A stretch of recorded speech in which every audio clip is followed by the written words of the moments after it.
Pour attirer de plus en plus de clients et faire face à une nouvelle concurrence du côté du collaboratif, les hôtels commencent à intégrer de nouveaux services liés aux technologies. Nous sommes allés à la rencontre de quelques établissements qui ont décidé de s'emparer du digital. Situé à quelques minutes de l'aéroport Charles de Gaulle, l'hôtel Le Nomade a choisi d'intégrer les nouvelles technologies dans une démarche écologique et de bien-être. Imaginé par le fondateur de la chaîne Océania, il a ouvert ses portes en 2014 avec 205 chambres et veut laisser une totale indépendance aux clients. C'est les clients qui décident sur place ou même en amont lors de sa réservation. C'est vraiment en fait l'espace qui doit s'adapter aux clients et non pas l'inverse. La chambre est donc personnalisable grâce à la domotique et la tablette mise à disposition du client.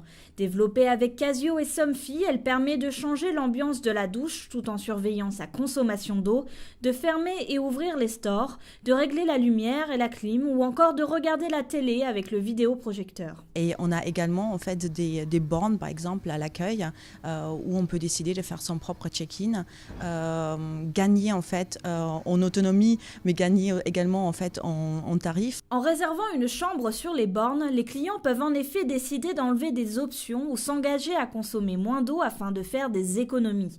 Les tarifs sont donc dégressifs contrairement à la majorité des hôtels. Pour continuer à se démarquer, le Nomade réfléchit à l'implantation d'un service de conciergerie numérique, un service que le Terrasse Hôtel propose déjà depuis 2 ans grâce à sa collaboration avec LoungeUp.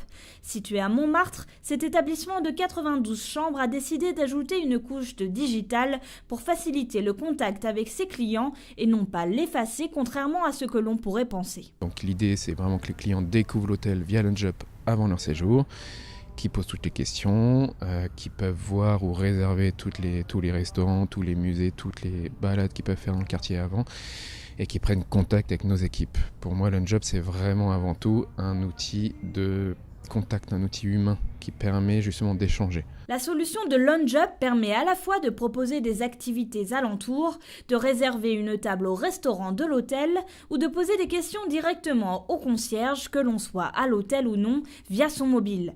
950 personnes utilisent le service par mois en moyenne pour cet établissement. Dans la plupart des hôtels, c'est un mix entre de l'hébergement et des choses très basiques comme des lits et des chambres d'hôtel, etc. De l'humain et beaucoup d'humain, et puis éventuellement un peu de technologie, mais je dirais pour encore renforcer l'humain. C'est-à-dire qu'en fait, avec LoungeUp, c'est le concierge ou le réceptionniste de l'hôtel qui est physiquement dans la poche de tous ses clients. Donc ça, c'est la partie visible de ce qu'on fait. La partie un peu moins visible, c'est qu'en fait tout ça, ce sont des opportunités pour les hôtels pour récolter des données sur les clients et enrichir leurs fichiers clients pour derrière faire des opérations marketing, pour faire revenir les clients. On est sur la fidélisation. La chaîne Sweetin, qui propose un mix entre le logement Airbnb et l'hôtel, a choisi de se démarquer avec l'accès à ses appartements. Elle a fait appel à la société Sésame Technologies, qui permet d'ouvrir une serrure avec son smartphone.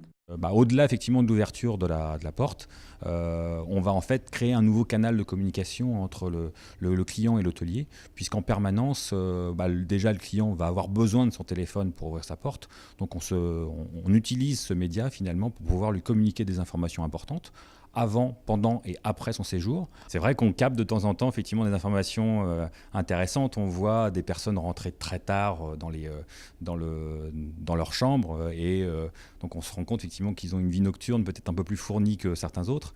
Donc effectivement, de fait, pouvoir leur proposer une activité adaptée. Pour ouvrir la porte, le client a 3 solutions.